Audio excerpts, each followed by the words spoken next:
அடிக்கிற குளிருக்கு காரசாரமான பருப்பு ரசம் எப்படி செய்யலான்னு பார்ப்போம் வாங்க. ஒரு மிக்ஸி ஜாரில் 2 காஞ்ச மிளகாய் சேர்த்துக்கோங்க.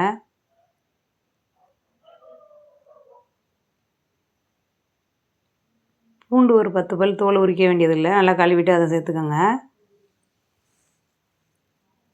1/2 ஸ்பூன் மிளகு சேர்த்துக்கோங்க.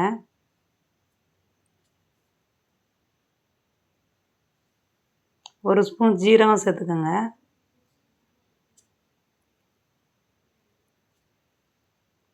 மல்லி ஒரு 1/2 ஸ்பூன் சேர்த்துக்கோங்க. அப்படியே மிக்ஸி ஜாரில் அடித்து எடுத்துக்கோங்க. இப்போ ஒரு சின்ன எலுமிச்சம்பழம் அளவு புளியை கரைச்சி எடுத்துக்கோங்க. தக்காளி 3 தக்காளி, நல்லா பழுத்த தக்காளி, அதையும் நல்லா தூள் இல்லாமல் நல்லா கரைச்சி எடுத்துக்கோங்க. மல்லித்தலை காம்போடு சேர்த்துக்கோங்க, அதையும் நல்லா கரைச்சி விட்டுக்கோங்க. கருவேப்பிலையும் மல்லித்தலையும் சேர்த்து கரைச்சி விட்டு மஞ்சத்தூள் தேவையான அளவு சேர்த்து கரைச்சிக்கோங்க. அப்படியே இப்போ ஒரு குக்கரில் 50 கிராம் பருப்பை வேக வச்சுக்கிறணும். மஞ்சத்தூள் சேர்த்து நல்லா கடைஞ்சி வச்சுக்கணும்.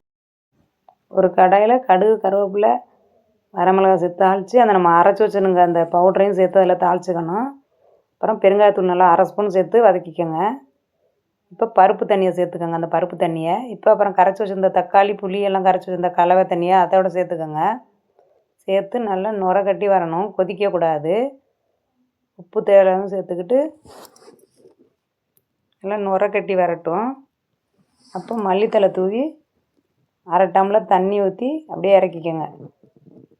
இப்போ சூப்பரான பருப்பு ரசம் சூடான சாதத்தோட வாழைக்காய் வறுவல், அப்பளம் அதெல்லாம் சேர்த்து சாப்பிட்டா சூப்பராக காரசாரமாக சளிக்கெல்லாம் நல்லது. நீங்களும் செஞ்சு பாருங்கள். சூப்பரான பருப்பு ரசம் ட்ரை பண்ணி பாருங்கள். எத்தனை வகை ரசம் இருந்தாலும் இந்த ரசத்துக்கு அடிச்சுக்கவே முடியாது. அப்படி டேஸ்ட்டாக, அப்படி சூப்பரான சளிக்கெல்லாம் சூப்பரான ஒரு ரசம்.